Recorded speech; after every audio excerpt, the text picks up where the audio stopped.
Is that okay? Thank you so much to all of you for being here this morning. It's an early start, and I know for many of you it's a long drive here. And I have heard that parking is atrocious. The speech is really informal. This is an opportunity for me to reach out and let the county know what we are doing, and a chance to meet old friends and make new friends today. As part of the county and part of government, I believe that success is not measured by just big projects, right? The shining baubles. It's not just that. It is in making constant, progressive, and consistent progress every day in serving the public. And a lesson that I have learned since my election here to the supervisor is that we can no longer function, and not just we at the county, but society, can no longer function in silos. We know with all of the challenges that we have faced and that we have had to deal with just in the short time that I've been on the Board of Supervisors, homelessness, mental health, the economy, public safety, housing, these are just a few issues. But these issues require us all to work together at every level. The community, the neighborhood association, up to the city and county. I implore all of you to reflect within and to think about how we can shape attitudes. How can we forge a culture of service, of sensitivity, of not being being afraid to take risk? How do we lead by example? And we do that through our everyday way of living, our sense of ethics. And I believe in every organization, and I have seen this whether it is in a microcosm of a courtroom with just a judge, a bailiff, a reporter, and a clerk, all the way through a big department, billion-dollar department that I've seen, and now running a county the size of Orange County with 18,000 employees and a budget of $6 billion. With an economy by ourselves, number 42 in the world. Just our county alone, number 2 as a nation in the world. So what I notice in every institution is it starts at the top. It really does. Your sense of ethics, your sense of service and selflessness, that is what transmitted through to your employee, to your staff, and more importantly, to the public. And once we believe in that message, we now tap into the strength of what America is about.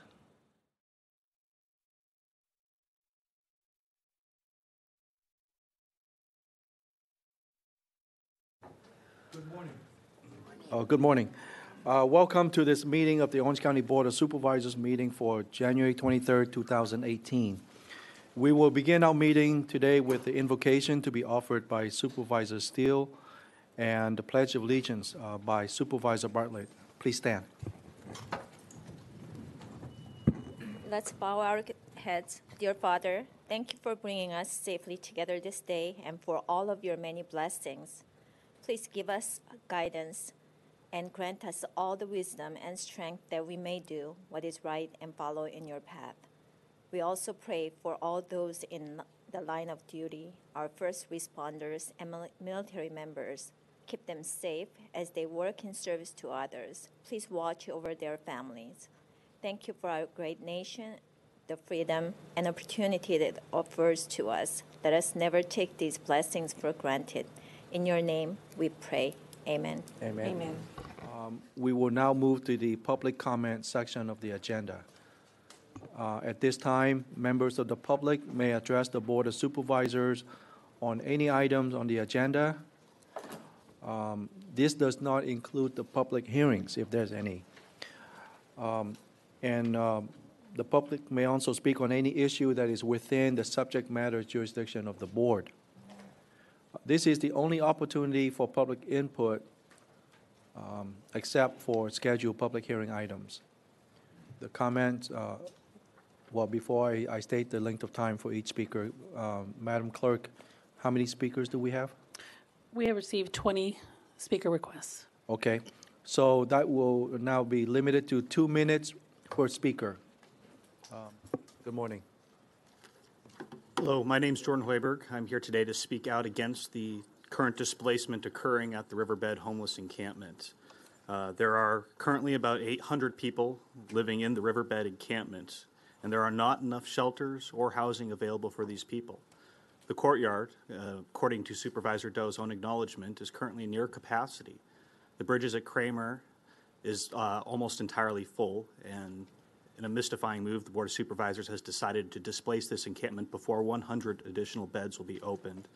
The Armory currently has about 160 beds open, yet this is not enough to house 800 people. It's not even enough to house the 172 people that CityNet is currently providing active case management for.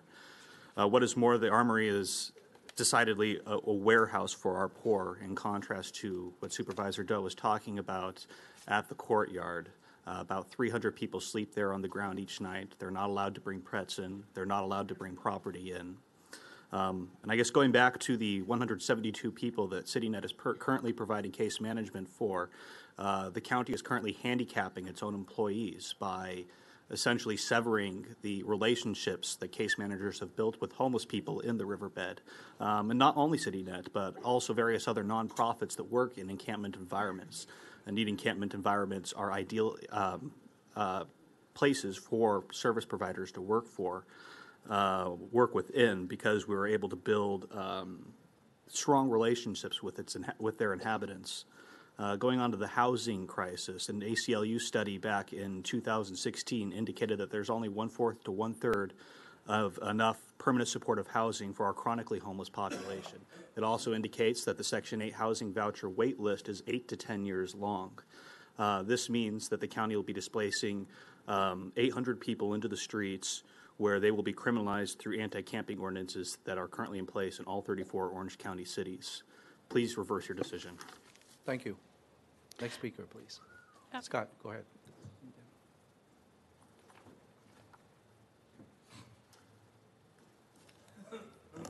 Good morning, Chairman Doe, members of the board. Scott Larson, the Executive Director for Home Aid Orange County, and I just wanted to make some comments related to item 29. I'm excited as the chair of the Commission on Homelessness that this item is before you, and I encourage you to move it and to recognize the work that's gone on, not only for the Commission over the last number of years, but the work that will come from this new body. When this restructure was proposed about a year ago, the exciting thing was that we were beginning to develop the need for both a working group and a policy group. This new policy group that is being established has a great opportunity to bring new members to the table that have not been previously there, as well as to acknowledge that the working group has a role to play. As you look back at the 10-year plan, we knew when it was written, both by members of the community, as well as members of staff such as Karen Roper and Lucy Dunn and Lacey Shane from ACCOC and the Orange County Business Council, that this was a work in progress. And part of that progress is happening now. So I'm excited about this opportunity. I'm excited about the work that you've done as a board to add another member to the commission, in addition to one that's been on there, and to allow others from the community to be engaged in this process. So I look forward to Supervisor Doe, your comments on Friday, and moving this item. Thank you very much. Thank you. Doris.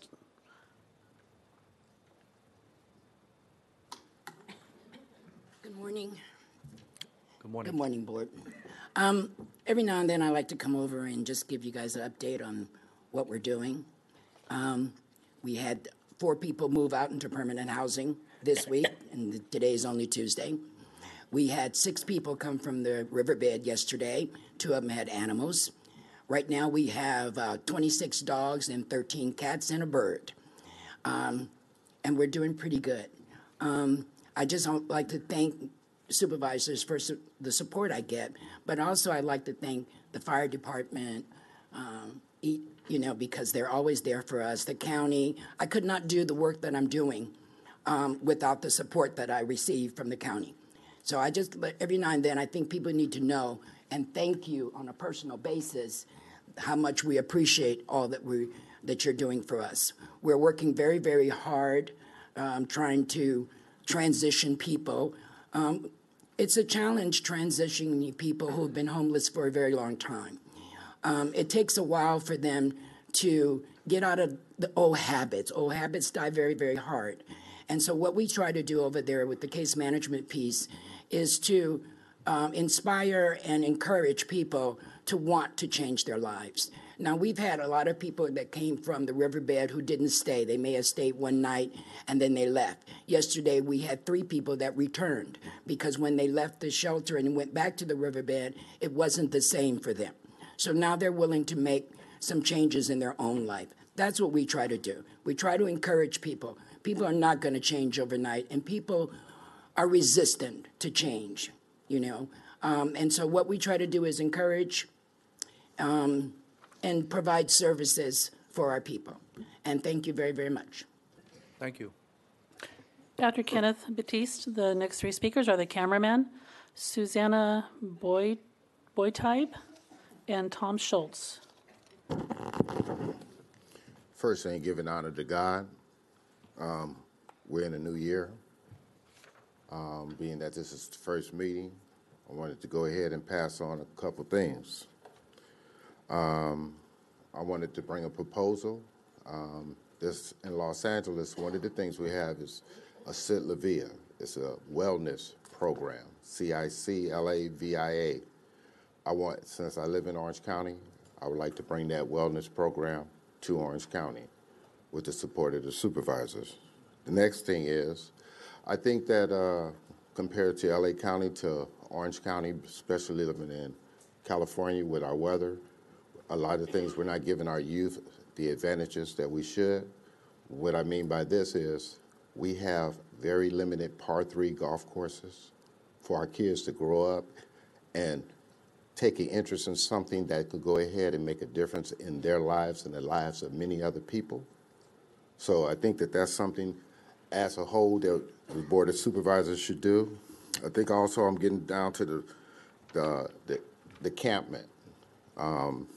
That was very that was a very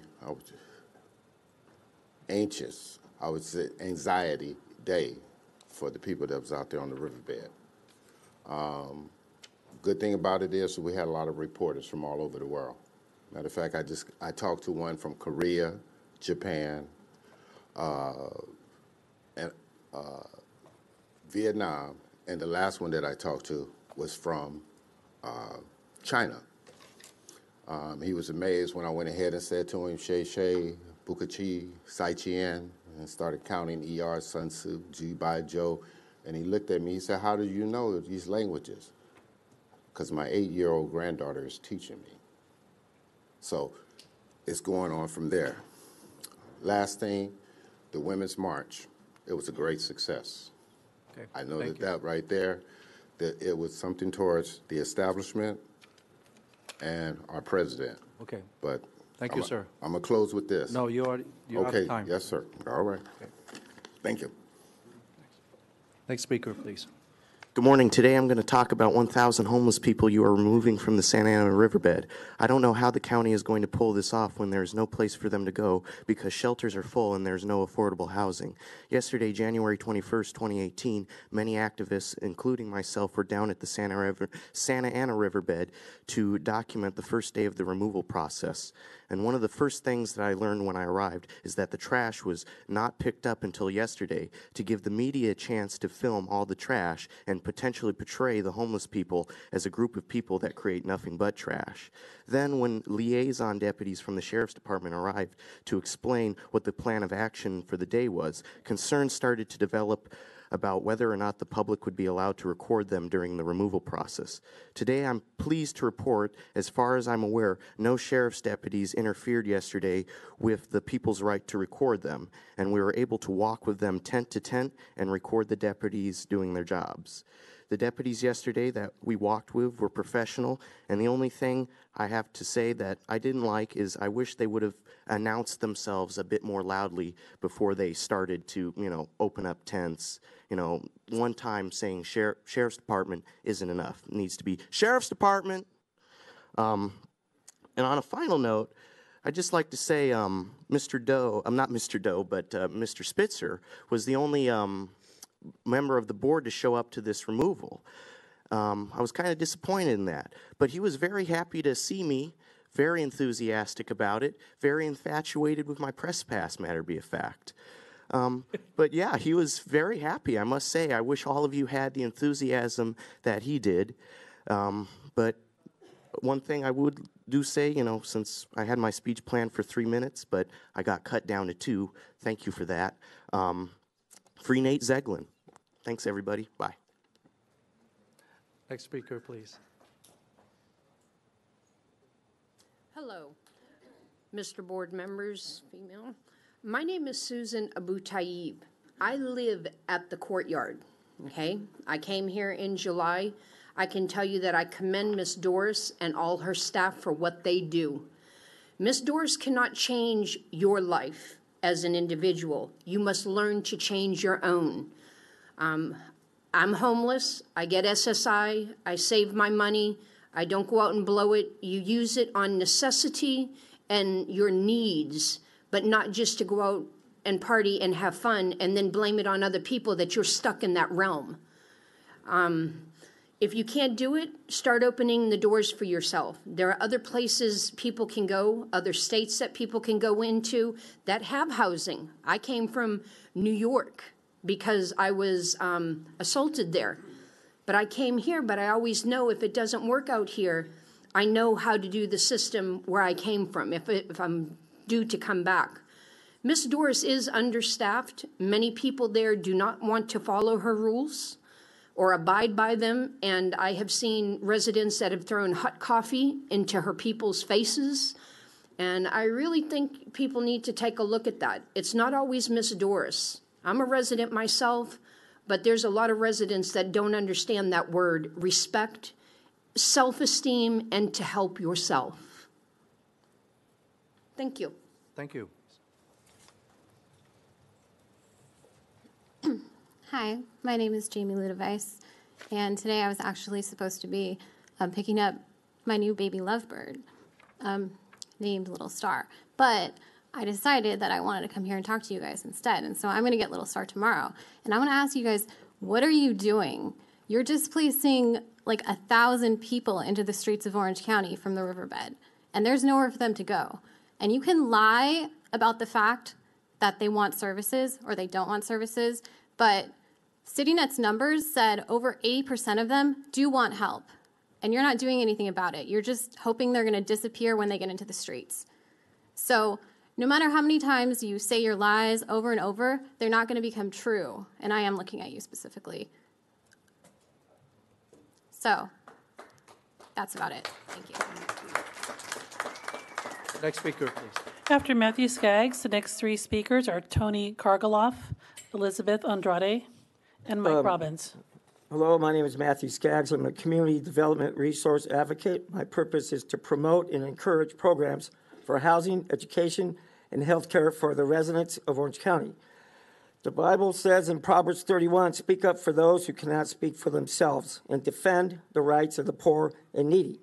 I'm asking you, whatever became your 10-year plan to end homelessness? You failed to follow your own recommendations, and now we have a situation where 1,250 homeless individuals, as of yesterday's count, are being showcased before the world, and because of your lack of planning, will be flooding the streets of Orange County and pitching tents like in L.A.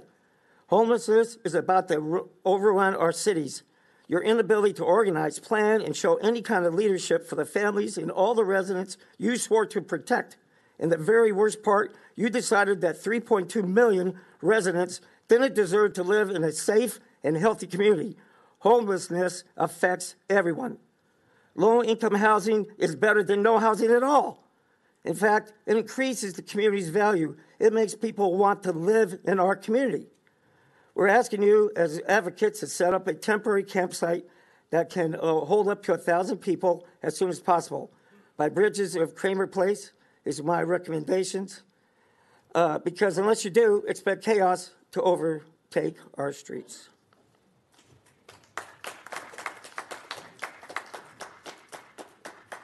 Tony Kargaloff. Board, my name is Tony Chargaloff. I'm here to address the homeless, OC homeless refugee issue. The whole question of this move due to maintenance has to deal with the question of moral interpretude. I think every action plus this that have gone through since the judge's Carter's injunction show a clear path of ignoring it, being mean-spirited, and flat out proving a path to criminal intent. With these gentlemen here that spoke before, there is no housing. There is no other avenue or where they're going to go. So, a little wordsmithing it and a little massaging of the maintenance. I'm working on getting the 50-year schedule of the last years that we've done maintenance. I don't see where there's maintenance is an issue where you have to displace us. We take care of our residents. They take care of their trash. As far as making sure, aesthetically, one of the things you look for from the freeway, or you're looking at the look. Why don't we contract with the Army Corps of Engineers or someone where you can have uniform fencing for boundaries on your residence and canopies. So when you're looking from the freeway, you have the same uniform.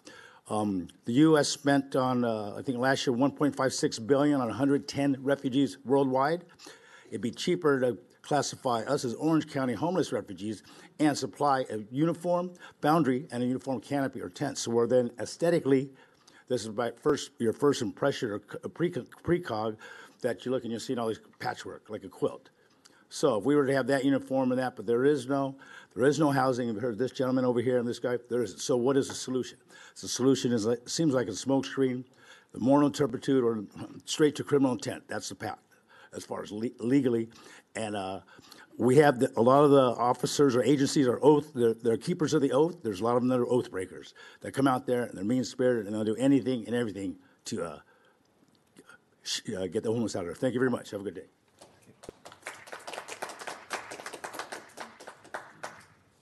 Good morning, Chairman Doe, board members. My name is Elizabeth Andrade, and I'm here to represent the A2 Family Collaborative. As a collaborative member of 11 agencies serving families in Orange County, we believe that there should not be a homeless child in Orange County.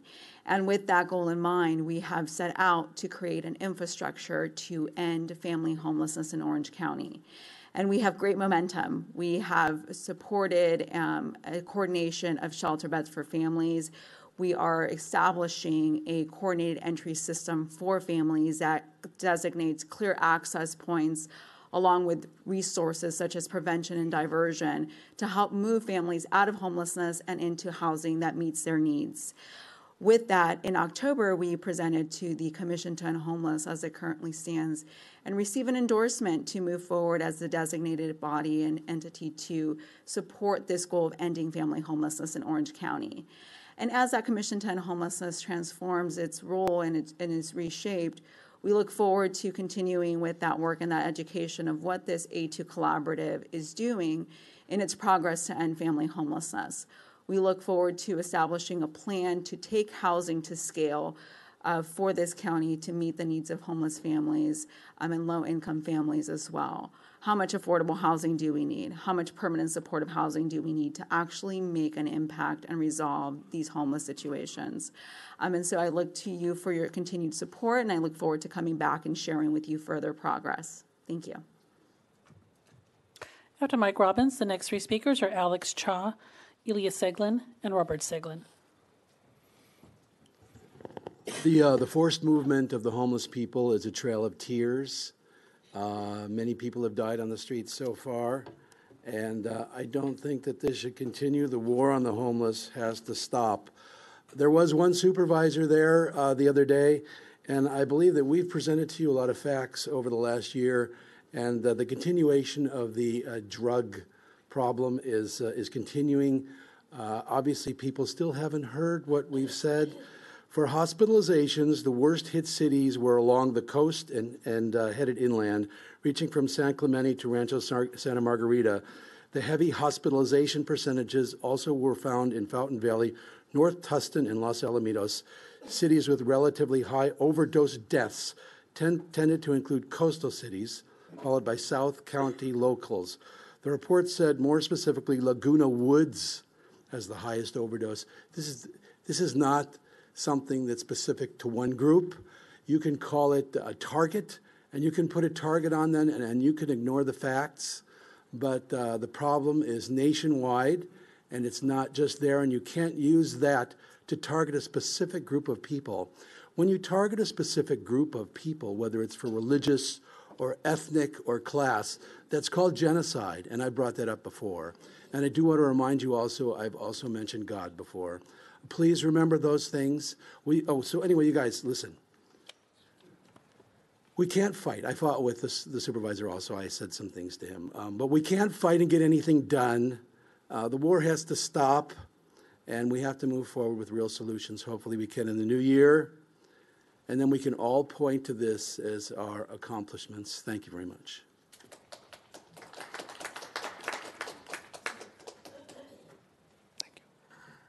Good morning. My name is Alex Cha, and I'm here to speak on behalf of the...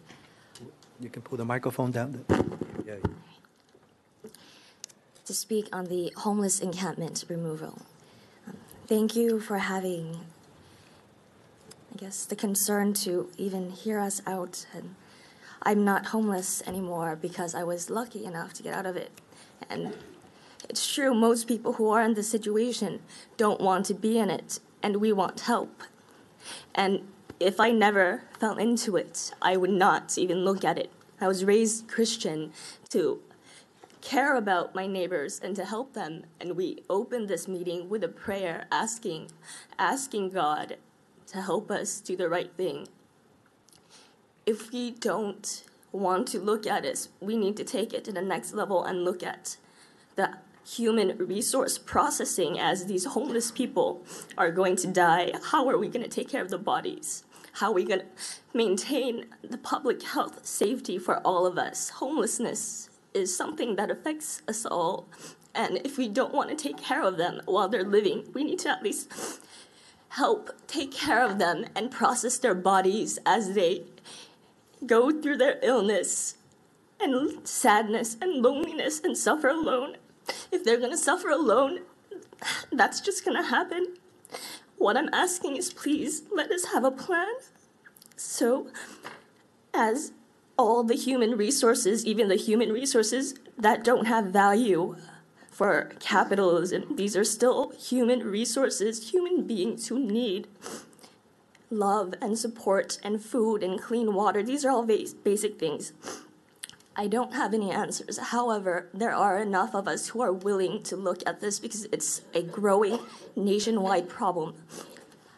Please, I'm just pleading for Orange County with the resources. We can maybe spearhead the movement to lead nationwide, something that will help all of our people.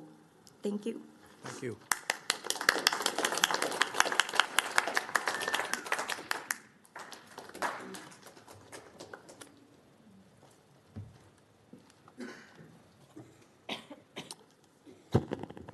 First of all, 2 minutes is really unacceptable for the number of people here speaking today.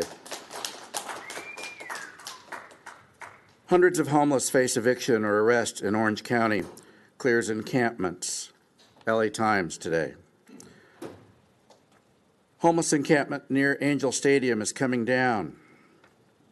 Uncertainty as county prepares to evict hundreds of homeless. Amid anxiety among homeless, law enforcement begins plans to homeless encampments cleaned up in Anaheim. Portions of Santa Ana River Trail closes to cyclists, joggers. Deputies may begin removing tent city homelessness in Orange County. Officials begin to remove homelessness encampments from Santa Ana riverbed. The Register, the Times, Voice of OC, several other news media. We are following you. They are following you. They're documenting your malicious attempt to criminalize homelessness.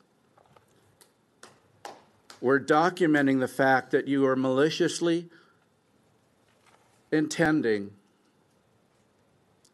to satisfy yourself by using false narrative, false statements, and oh, by the way, when some of you get ready to run for office, guess who's going to be following you? We will not be silenced. We are using truth as our motivation. We are not acting malicious. We are acting on behalf of the citizens of Orange County. We wish you would too.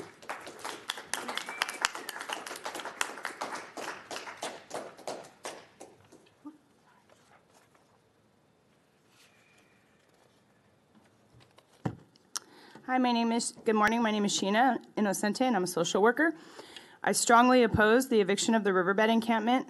2 weeks ago while I was here, I read you guys the guidelines from the National Center on Homelessness and Poverty. Those national guidelines, I highly encourage us to, I think we need to follow them. We're not following them at all. Earlier, a service provider mentioned how people are resistant to change at times, which I know very well from my time as a clinical social worker.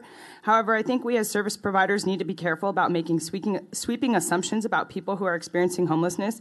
In my time serving clients who experience frequent episodes of homelessness, their main problem is lack of housing, not addiction or other maladaptive behaviors. Humans have maladaptive behaviors in every community. It's important we speak honestly. Homelessness is not an indicator or a sign of addiction. In fact, most people suffering from addiction are housed. We are pathologizing homelessness, and it's not necessary. We're spending more on it by doing it that way than just getting people in homes. People don't need all these services that you're offering them out on the riverbed all the time. They just need homes. Those services are more costly, and if we keep offering those services, we're going to spend more on this than if we just do the homes. The 90,000 Section 8 wait list is a pretty clear indicator that our county is not doing well. 90,000 households are falling below the federal poverty line. The free market isn't set up so that everybody will get housing unless you provide the subsidies. That's why we invented these programs like Section 8, so that there would be long-term subsidies for families who fell below the poverty line. Not funding these programs means that people are going to experience homelessness, not because of the fault of their own, but because you guys have failed to institute responsible policies. A 90,000 Section 8 waiting list in the 30th largest economy in the world, that's just pure greed. Orange County PD is reportedly touching women that are living in the encampments in inappropriate ways. I've heard several reports of this, so I think it's a huge liability to keep sending the police down there to manage people. 172 case managements are on the line with CityNet. If you guys do clear this encampment, those case management relationships are going to be completely severed. What a waste of resources to put all this money into making those case management relationships just to sever them because you're going to clear the encampment now. It's going to be very, very costly. Please don't do this. After Darren Veracruz, the next three speakers are Brian Kay, Lou Noble, and Sylvester Gomez. Hello, good morning. There are various iterations of the adage that government is measured by how it treats its most vulnerable. By that measure, you five and your predecessors have failed. Specifically, your actions to clear the Santa Ana River Trail without providing an alternative is a moral outrage. The studies are clear. Housing is a cost-effective solution to addressing homelessness. But your actions to marginalize and criminalize this population underscores that you have no intention to find an actual solution to this growing problem. Another famous quote defines insanity as doing the same thing and expecting a different result. 190 people died in the streets last year, 200 the year before that. Take note that your policies will only ensure that people will continue to die in the streets. We live in a rich county, in the richest country in the world. You five need to use the resources of this county to solve this problem. Thank you very much.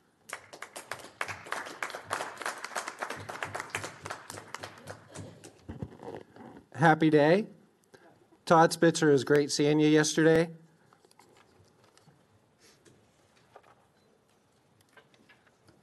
Now, I cleaned up a part of the riverbed. Oh, could you do the overhead, please, for me? Okay. And Frank Mickadiet of the Orange County Register wrote an article about it. There's some actually really good news that I haven't been able to present to you, but there was a gang that actually considered the area west of Hart Park to be their summer home. After I cleaned it up, got rid of the graffiti, painted over the graffiti, trimmed the trees, took the trash to the dump myself, I met with some of these LA gang members, and they seceded this area. I apologize for the rough map, but it's west of Hart Park at the railroad tracks and the 22 freeway. They would meet there every summer, hang out, do drugs, vandalize cars and homes, and rough up people. After meeting with them, they agreed that this was no longer an agreeable place for them to conduct business. I'd like to share a quote. "You've made this day a special day by just being you. There's no person in the whole world like you, and I like you just the way you are." This is from Fred Rogers. Now, I realize that you all are reactionary. You're sitting there very quiet and you're not saying anything. I'd like to help you by sharing with you where that reactionary comes from. Machiavelli says, just appear like you care and that you know what you're doing. More recently, the Nuremberg Nazis, the 22 Nazis, who by themselves documented and killed over 1 million Jewish settlers, sat before Benjamin Ferencz as he asked them, "Why are you doing this?" And they sat silent. This is your influence. Happy day.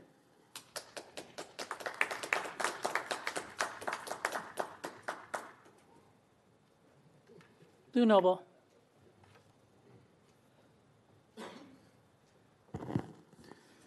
As we are a nation under God, I come here with some scriptures. I don't know, who is Christian in our board or our officials, but God has many names. Proverbs 14:31 says, "Those who oppress the poor insult their maker, but helping the poor honors him." Exodus 23:1 says, "You shall not spread false report. You shall not join hands with the wicked man to be a malicious witness." We're experiencing this now. We come here not to fight with you or to insult you or to shame you, but sometimes it comes to that point that some of us do because we see those false reports. And it might not be you, it might just be the community of NIMBYs, but it's a false report. We're making our own reports here, and we're going to get there everybody that needs help, and we expect you to have a place for each and every one in the riverbed before you throw them out. As it's starting right now, I believe Chapman that's where I'm going to go and film. We have a lot of people filming out there. We have our own media. It's social media. And that's where actually truth to power comes in. Mainstream media might be giving false information because that's what they get. So in return, this year has come the big awakening. People are waking up, and you see how the Women's March was out here and everywhere in the whole world. Now do the right thing because you will be honored by doing that. So please, stop criminalizing the homeless. After Sylvester Gomez, the next three speakers are David Wells, Frank Locke, and Albert Ramirez. Next speaker, please. Sylvester Gomez. My name is Sylvester. I stay on the riverbed for as long as I can remember, 2-3 years now. The way I see it is, we're not just homeless, we're families out there. And I'm a father to many of these people, my family. And we're struggling, and the last thing I want to do is see my family struggle. We're asking for more time, a place we can go where it's stable. We all face uncertainty every day, and it's hard for me to see my family wandering the streets with no destination, no place to call home. We don't need a house, we don't need a tent, we just need assistance finding a way where we can be happy. There's a lot of diversity in my community, my family, good, bad, just like any neighborhood. I feel comfortable in the riverbed. We just need options. We need hope. I have faith that things will work out, and it's not homeless people, it's homeless families. out there. I lost my son, myself out there, and it's watching other people lose their sons and daughters. It's help families, it's for the families. Really, it's all about.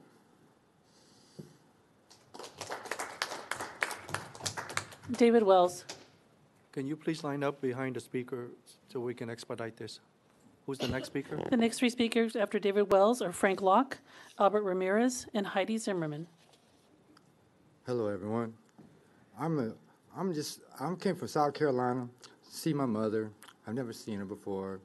Kind of got stuck outside, just like a lot of other people, because I can't afford the bills out here. They're too high. Rent costs $1,200 to $1,400 average for a one-bedroom, half-bathroom apartment with no air conditioning, mostly. Over in South Carolina, it's $500 a month for a three-bedroom, two-bath, and a yard, house. So it's kind of contradicting, you know what I'm saying? When I come from the East Coast to the West Coast, and every state to come across the United States, which is, we're not united, we're like separated and segregated because everybody doesn't want everybody from another state to be in that state. They keep telling you, go away, get away from here. I ain't got no family. I have a sister and a half-sister, and that's it. I ain't got no mother or father, nothing like that. I grew up all my life, all by myself, living and surviving. I don't do drugs. I smoke a little marijuana because I'm stressed and my body hurts, you know? It's for pain purposes. I drink water. I don't drink liquor. I don't take pain pills. I'm a normal person just like every one of y'all. No one out here is abnormal, all human. We have the potential to peak our own potential, but we are suppressed because we cannot even allow ourselves to think of a thought that's never before been thought and say that thought out loud to the crowd because we're so subjected to how we're going to pay these bills and how I'm going to get to the next where I'm going to go because I don't know where to stay. I can't go anywhere. I got no money. I can't get a job because people won't hire you. You know what I'm saying? Because it's like you got to know someone in that job facility. You got to know somebody in this world. I don't know anybody, so I'm kind of stuck. But I know how to survive without money. I survived a long time. I've been alive. I'm 36 years old. And I've been out here walking and doing what I can. But I don't steal, rob, do nothing. I live. I survive and try to think of a way out.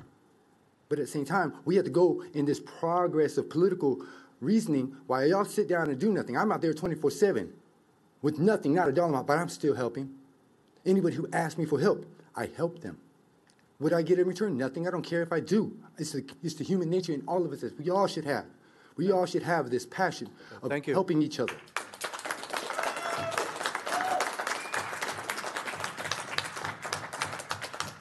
Hi, my name is Frank Locke. I've been homeless for about 3-4 years now. You want us to get off the streets and rejoin society in your eyes, but yet you won't even grant us the bare necessities that we need, showers, bathrooms. I stay on the riverbed, and you're locking the bathrooms at night. You're so quick to hand out the hepatitis A vaccine, but yet you won't even fix our sinks. You got sheriffs coming in harassing us all the time. I actually had a sheriff walk into my tent while I was sleeping twice now and harass me. Now I have no probation, no parole, I have no problems. I don't steal, I don't do drugs. I'm a normal person, and they're still harassing me. And I don't know about everybody else, but I'm tired of it. You know? Thank you.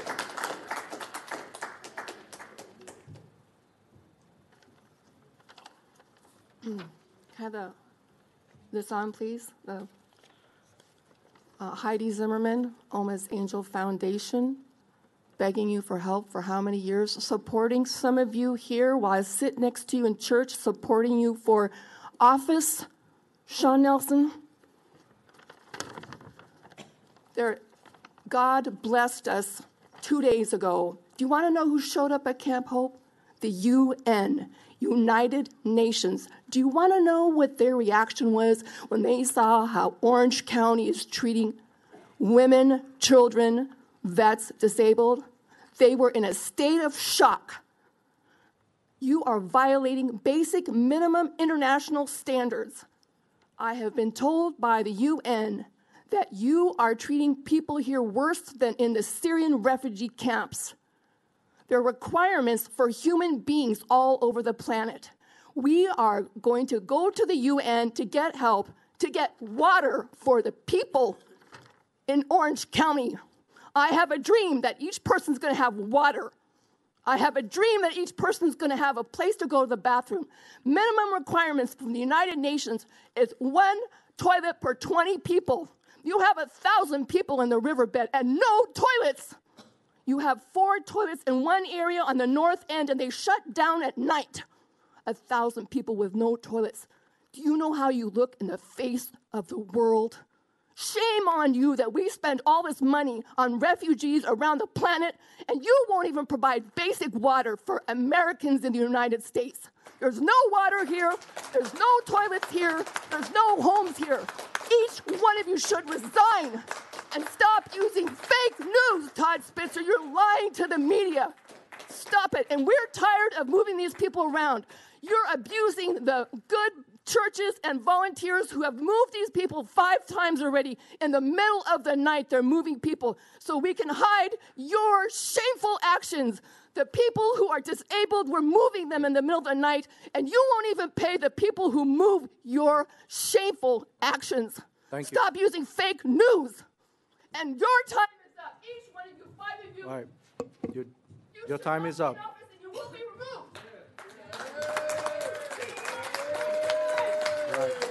Order, please.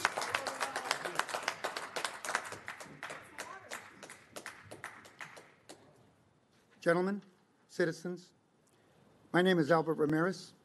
I was born, raised, educated here in Santa Ana, California, in Orange County. I played in the river as a young boy. I fought for this country and for that flag right there. I'm a veteran. My family, all of us fought in different wars. My son made it to chief, just retired from the United States Navy as he served on Air Force One. Check that out. This lady right here, and a few other people here, a soldier, I should say a Navy man right here, I met them at the river. I'm giving them their support. My background is in media. I'm retired, 71 years old, and I'm just getting started. Let me say this to you. I'm going to let the world know, governments know, states know, cities, counties. I'm going to go out there and let them know what you're doing to these women, children, wounded veterans. Last night at 5:05, I was there. Women there to go out there. And it was only women, because I got challenged by a police officer, sheriff, saying how come I was only talking about women. Let me say they locked the door and there was a line. There was 3 women trying to get in there to go to the restroom. And they locked the doors on them. Shame on you that you would allow this to happen. And they told us, oh, we have to lock it up at 5 o'clock. Well, let me tell you, I'm a specialist in communications, retired. Well, I'm out of retirement. I want to be able to bring the words to everybody that these are United States citizens. I was taught in school, and I only got 29 seconds left, is in school, it's for the people, by the people. And you also are the people. So I'm going to say again, watch what's going to happen now. Politics, you're representing the people. Take care of them. Thank you. The next 3 speakers are Joshua Collins, Muhammad Ali, and Larry Ford. Hello, my name is R. Joshua Collins. I'm the founder of Homeless Advocates for Christ on Facebook and also in the media team at Camp Hope on the riverbed. And I've lived there for about the last 7 days or so, and I've met some very wonderful people there. And I think the big difference between maybe some of you and a lot of them, maybe you're not missing an eye due to combat and fighting for the land of the free like my friend Chris back here. Maybe you weren't raised in poverty and abuse. Maybe you weren't sexually assaulted throughout your youth. Maybe your parents were educated and not, really bad, drug users, those types of things. Maybe you never had cancer at a young age. Maybe you're not mentally ill or blind or no serious illness or injury like some of these vets out here. So you haven't maybe hit by life's semi-truck, like some of these people have. And what you're doing is you're treating these people that are already down a lot worse, kicking them when they're down. That's a shame, and it seems pretty obvious to me that housing is a right, because if you've convicted a felony, right, you still have a right to housing. Whether you're a murderer, a rapist, whatever it is, they have to give you housing in prison, right? You have a right to showers, food, even though you did these things. So a lot of these people haven't done those things, yet they don't have any housing. So it seems a little backwards to me that we treat them worse than felons. And obviously also, from the studies that have been done, it's cheaper, much cheaper to house them.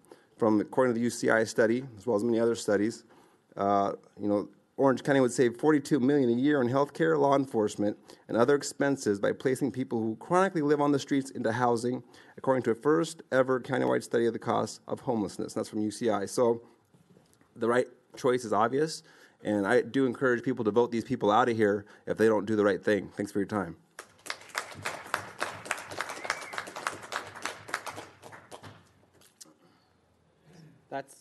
That's Todd. Todd had a boss named Tony, and Tony promised Todd his job one day, and then Tony changed his mind, and now Todd really wants Tony's job.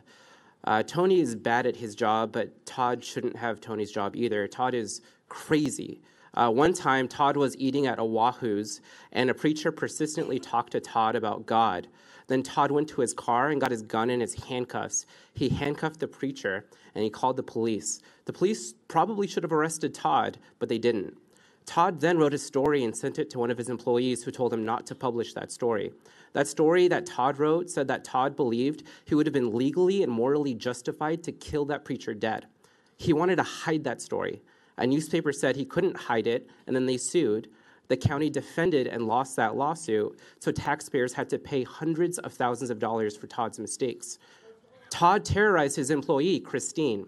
Christine sued Todd. Taxpayers had to pay hundreds of thousands of dollars to Christine for Todd's mistakes. Todd is not good at his job, but he desperately wants the votes to get Tony's job. So he looked at some polls and concluded it would make him popular to toss out hundreds, if not 1,000 people from a bike trail. So Todd talks on TV. Todd talks to John and Ken on the radio. He lies about poor people. He says, we can do this. We can throw people out. They don't want help. There's plenty of beds. He's lying about people who are in this room. So I just wanted to give you the opportunity to lie directly into their faces about them. Tell the lies you've been telling on the radio, that nobody wants help, that there's beds available for people. And see how that works out for you, Todd. Like I told you yesterday at the bike trail, fuck you, Todd. Mr. Ali,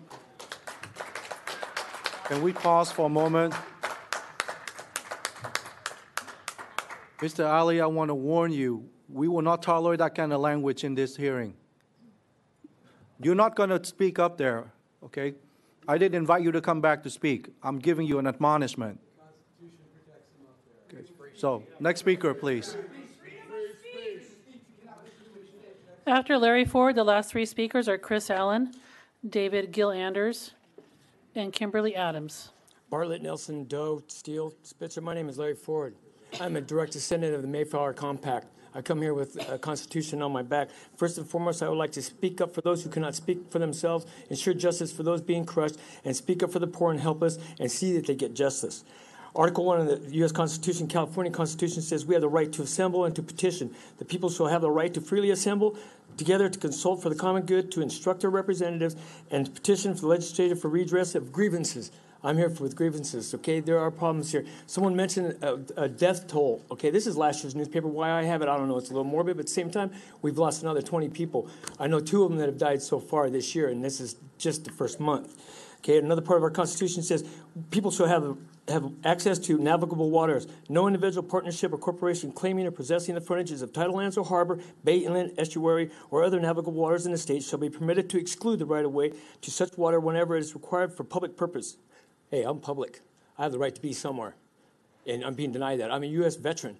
I was asked to move out on Veterans Day. I refused because I'm a veteran. I didn't have a home when I was in the military. I had barracks, but I would prefer combat over any day, having to wake up to these guys every day. This is outrageous. But it says here, to obstruct free navigation of such water, and the legislature shall enact laws that will give most liberal construction of this provision, so that the access to the navigable waters of this state shall always be attainable for the people thereof. I said I'm a direct descendant of the Mayflower Compact. Look it up. I am one of the first fathers of this country. I don't care where you people come from, but I have a right to be somewhere and to see what I see going on out there with the injustice. Is there an exit plan for this place? No, there's not. I think the fire department has the best options up because they run a battalion-sized company. They know where the burned buildings are, they know where the lots are, and they know where else to go. The law enforcement, thank you very much for protecting us as you do, but at the same time, you're harassing us.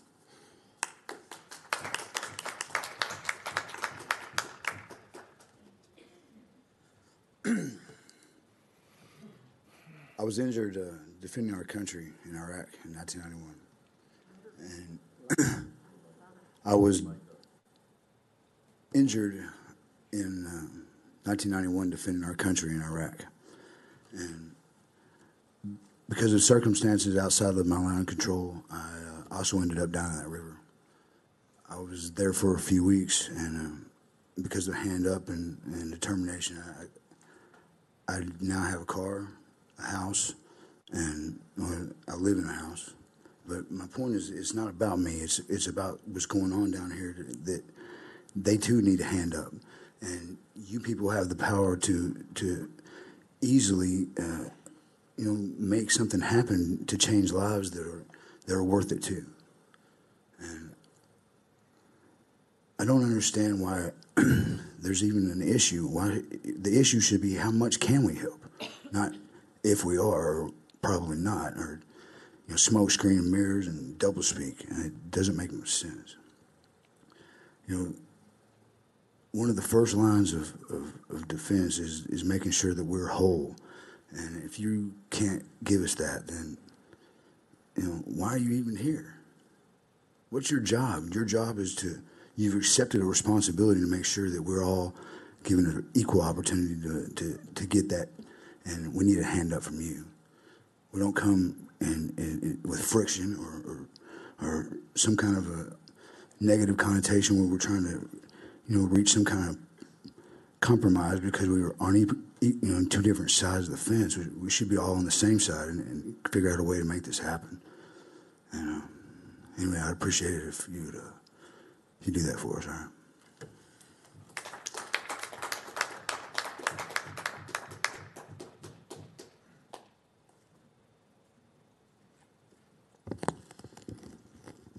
Good morning. My name is David Gillanders. I'm the Executive Director of Pathways of Hope. We're a homeless services provider in Northern Orange County. I just want to offer a couple of endorsements for things we've heard today. One in particular is agenda item number 29 in the restructuring of the governance of the continuum of care. We have made a lot of progress in our work in collaborating as agencies to take on the issue of homelessness and help people who are experiencing homelessness, but I believe with this infrastructure improvement, we will be able to do more, so I'm optimistic about that and ask for the board's approval for that. Similarly, we heard about the A2 Altogether Family Collaborative, which is making great progress and headway in establishing infrastructure that can help very specifically with family homelessness. As the operator of 106 family shelter beds in Northern Orange County, in both Fullerton and Anaheim, we see quite an influx of families who do come directly off of the riverbed and into our shelters. In our job, we are charged with trying to get them into permanent housing as quick as possible and get those families and those children away from homelessness and end their experience of homelessness. So look for more endorsement for that project as well as we move forward with it. And finally, I cannot leave without at least acknowledging the voices heard today with respect to the situation at the riverbed, and just simply ask that as a service provider, we are ready and prepared and want to help the influx of people that will come off of the riverbed, but we lack the resources to do so. And I know that the Board of Supervisors is looking for practical, common sense solutions to address this, and we do hope that this happens quickly, and we hope that as service providers who do our jobs as well as we do, with as resource burdened as we are and as full as our opportunities are, that we get the partnership of the county to continue to help with that problem. And I look forward to solving homelessness together as a collaborative between all people, all stakeholders, citizens, the county government, and the service providers. Thank you. Can you speak with Susan Price? I assume you know Ms. Susan Price and back, and let her know what your nonprofit capability is so that we can incorporate into our system of care. Okay, thank you. Hi, my name is Kimberly Adams, and I live in Tustin, California. Sorry, I'm a little nervous. I need my notes. I'm here to advocate for those who are homeless and being subjected to removal with little to no housing opportunities. Women are the most vulnerable, and I'm here to tell a story about the devastation that can occur for women on the streets. I myself have been clean and sober for 25 years. And have a personal story of living on the streets because of abuse at home and addiction. Addiction is a disease, not a character flaw or a choice. It grips you like a vice and twists and turns until you're as helpless as a rag doll. I have also suffered from depression and have personal knowledge of the depths of despair and immobilization it causes. Again, not a reflection of character, but a fierce foe capable of destruction of a valuable life. As a young girl with nowhere to go, I was subjected to exploitation in exchange for shelter. It was on one occasion when I was snuck into the room of a boy that I knew when I was raped. I was unable to scream because he was on top of me with his hand over my mouth, hissing at me that if I made a sound, I'd be back on the streets. I was a virgin at the time, and I was 13 years old. My story is ugly to tell and ugly to hear, but you need to hear it and know the depths of despair of addiction, abuse, and exploitation. No one should be on the streets, as we have the resources to provide housing and services, including medical treatment, mental health care, and addiction services. We have the resources to care for and protect these women and girls from abuse and exploitation and neglect. They would not be on the streets were it not for some perfect storm of events that include loss of a job, divorce, abuse, addiction, loss of a home, mental health disability, or other challenges. Can you wrap up your comment, please? Not in their control. We have the opportunity to actually be the perfect storm that turns around their lives. You guys actually have that capability. And I beg you to please do something to house these people and give them what they need. Thank you. Madam Clerk, do we have any more speakers? No, we don't. Okay. We will now proceed to the agenda for this morning's meeting. This agenda contains a brief description of each item to be considered. Except as otherwise provided by law, no action shall be taken on any item not appearing in today's agenda.